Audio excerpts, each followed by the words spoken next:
नमस्कार दोस्तों, मैं हूं अनुराग दुबे और स्वागत करता हूं आपका प्रभात कल्प न्यूज में। नजर डालते हैं आज की खास खबर पर।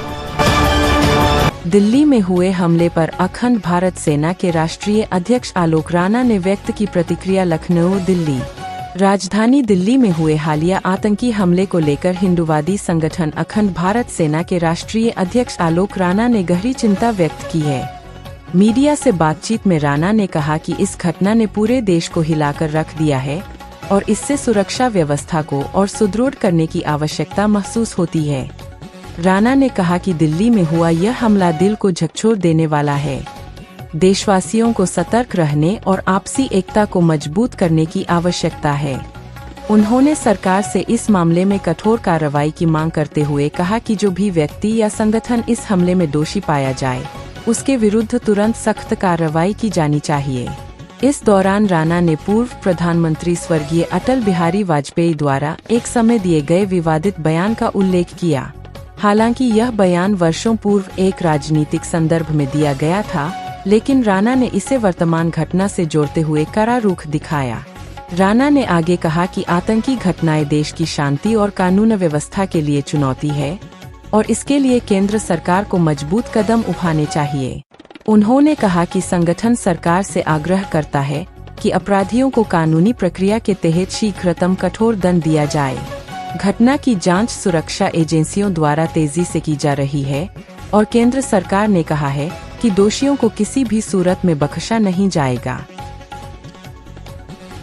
मैं आलोक राणा, अखंड भारत सेना राष्ट्रीय अध्यक्ष, कल जो ये दिल्ली में आतंकी हमला हुआ है उसकी घोर निंदा करता हूँ। आतंकी हमला में मारे गए लोगों के प्रति संवेदना व्यक्त करता हूँ। उनके परिवार के साथ सदैव संगठन खड़ा रहेगा। मैं भारत सरकार से संगठन के माध्यम से मांग करता हूँ, इस घटना में जो भी दोषी पाया जाए उसको तत्काल फांसी दी जाए। मैं सभी सनातनियों से ये अपील करता हूँ कि आप लोग जागरूक हों, इन सभी घटनाओं से कुछ सीखें। जैसे हमारे भारत के पूर्व प्रधानमंत्री श्रद्धेय स्वर्गीय अटल बिहारी वाजपेयी जी कहा करते थे कि मुझे मुसलमानों से दिक्कत नहीं, लेकिन हर एक मुसलमान आतंकवादी क्यों होता है। आज दिल झकझोर देने वाली घटना जो दिल्ली में हुई है, उसमें कार मालिक से लेकर के कार ड्राइवर से लेकर के सवार उसमें जो भी लोग थे, सारे लोग मुस्लिम क्यों हैं, ये सोचने का विषय है। कब तक हम लोग भाईचारा करते रहेंगे। जागरूक हों। मैं अपने संगठन के माध्यम से सभी से ये आग्रह करूँगा कि आप कोई भी सामान खरीदें, उसका मालिक कौन है, इस चीज़ को जांचें, समझें। क्यों आज ये ज़रूरी हो रहा है। अगर हम आप इन आतंकियों से कोई भी सामान खरीदते हैं, अगर उसमें 2 रुपए का प्रॉफिट होता है तो वो पैसा इस भारत को बर्बाद करने के लिए बारूद खरीदी जाती है।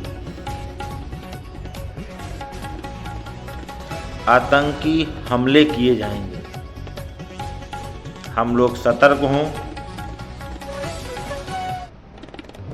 जब तक सारे सनातनी इस चीज़ पे सतर्क नहीं होंगे, तब तक हम हिंदू राष्ट्र नहीं बना पाएंगे। एक एक सनातनी इस चीज़ पर सतर्क हो कि मैं सब्जी किससे खरीद रहा हूँ, मैं दूध किससे ले रहा हूँ, मैं कपड़े किससे धुला रहा हूँ, मैं सेविंग किससे करा रहा हूँ। अगर सारे ये हिंदू हैं तो ये हिंदू बच सकता है, हिंदुस्तान बच सकता है। अगर इसमें मुस्लिम शामिल है, उसको 2 रुपए का भी अगर प्रॉफिट हो रहा है तो उससे वो बारूद खरीद रहा है, दिल्ली जैसे आतंकी हमला कर रहा है। मेरी ये केंद्र सरकार से मांग है कि सभी दोषियों को तत्काल फांसी की सज़ा सुनाई जाए। जय हिंद, जय भारत। मैं पुनः संगठन परिवार की ओर से आतंकी हमले में शहीद हुए मारे गए सभी लोगों के परिवार और उन सभी लोगों को श्रद्धांजलि देता हूँ, परिवार के प्रति संवेदना व्यक्त करता हूँ। संगठन बहुत जल्द उन सभी परिवार से मिलेगा, उनकी आर्थिक मदद भी करेगा। धन्यवाद। आज का समाचार यहीं समाप्त होता है। फिर मिलेंगे नई खबर के साथ। तब तक के लिए मैं अनुराग दुबे आपसे इजाजत देता हूँ। नमस्कार।